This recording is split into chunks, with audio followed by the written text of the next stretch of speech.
Hey, are you tired of launching a new initiative, a new donor campaign, or a new product or service and getting crickets in response to all of that work?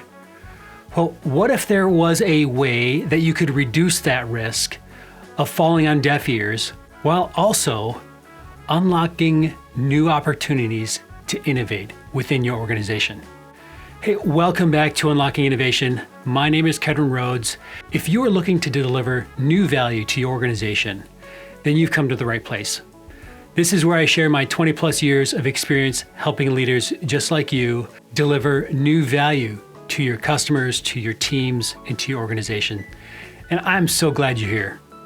Hey, we've all been there. We get jazzed about a new idea.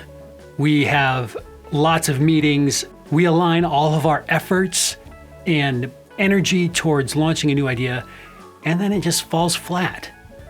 Our customers or our donors don't get it or don't want it or don't understand it. And no one wants that. No one wants that wasted effort. So what can we do about it?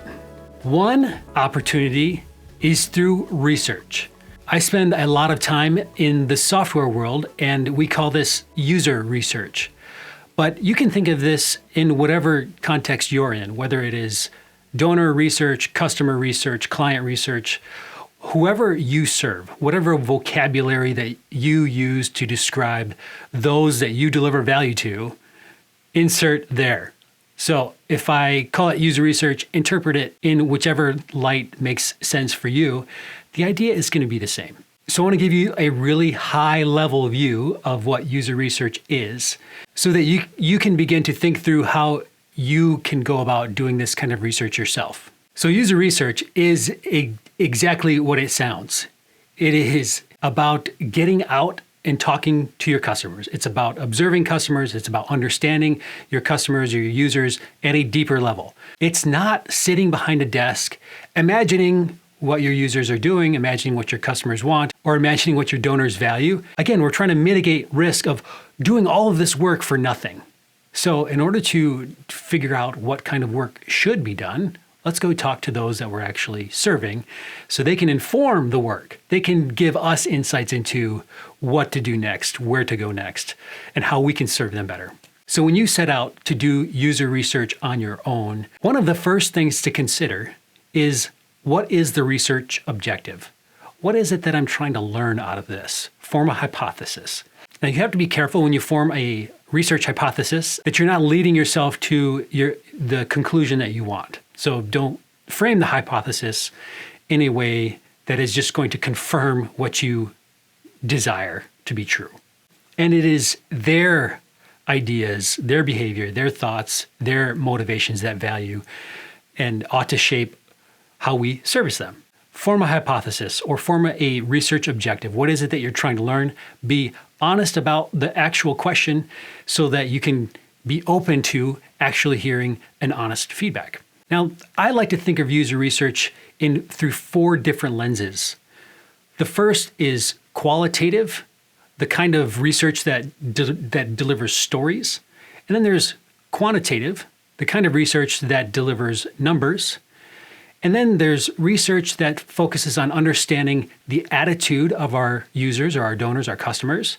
And then there's research that is focused on understanding the behavior of those we serve. So knowing which kind of information that you need based on your research objective, it ought to inform the kind of research method that you employ. And it's probably going to go through 1 or 2 of those 4 lenses: qualitative, quantitative, attitudes, and behaviors. Now, depending on the kind of information that you're after, so that will inform the kind of research method that you use, that will determine how many participants you need in order to get some really good usable data.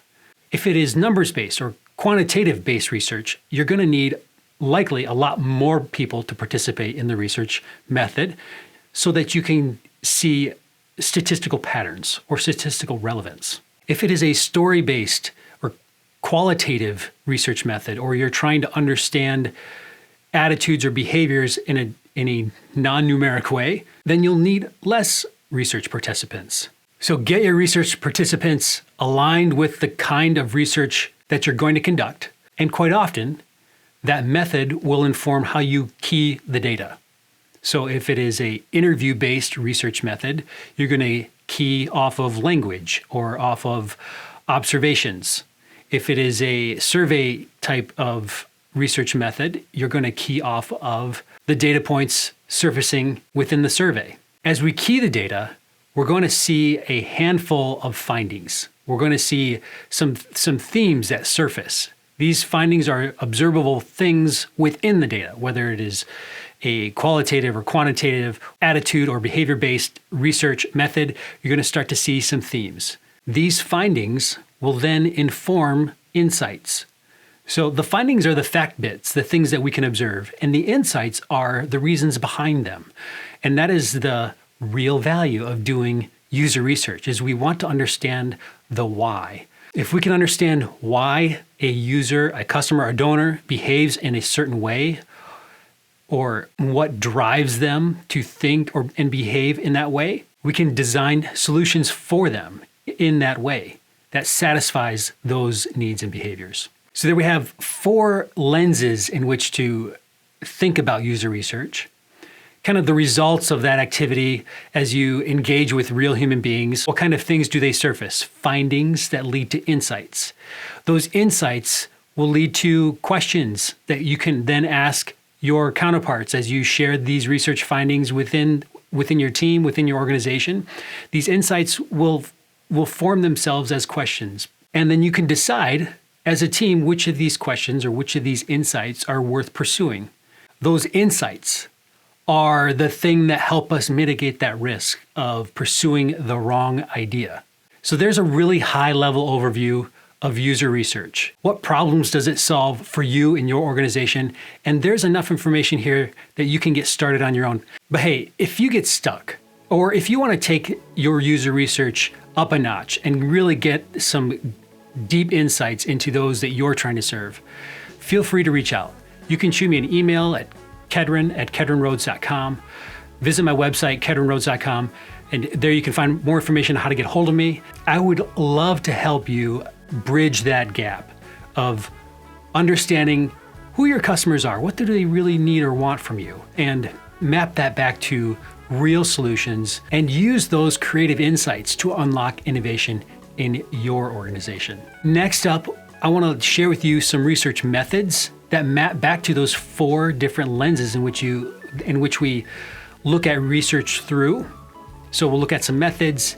And then in another upcoming episode, I want to share with you some user research methods that you can use specifically for remote, since we're all kind of doing this social distance thing. Hey, if you found any of this helpful, if you're on YouTube, hit the thumbs up. If you're getting this via the podcast, hop over to wherever you're getting this podcast and leave a rating or a review. I'd greatly appreciate it.